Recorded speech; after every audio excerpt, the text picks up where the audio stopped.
Sementara itu pemirsa, calon gubernur Bali Wayan Koster melaksanakan hak pilihnya di TPS 1 Desa Sembiran, Kecamatan Tijakula, Buleleng.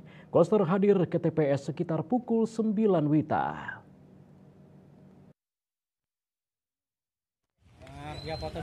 Mengenakan pakaian adat, Koster datang ke TPS 1 Desa Sembiran bersama istri, Putri Swastini Koster bersama anak keduanya, Nimade Wibuti Bawani.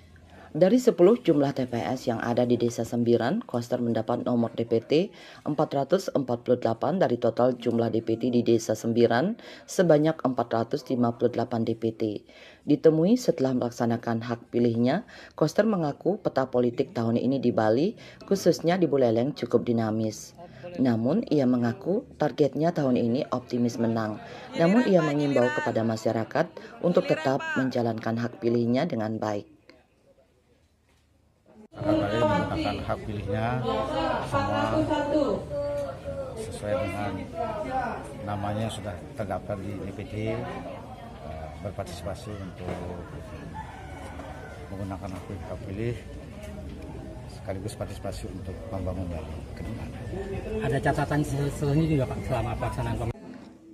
Dalam kesempatan ini, Koster menyatakan sehari sebelumnya tidak melakukan persiapan apapun, namun bersama-sama melaksanakan persembahyangan ke beberapa pura di Bali, di antaranya Pura Kancing Gumi dan Pura Kertakawat. Yasri Yuli, Bali TV.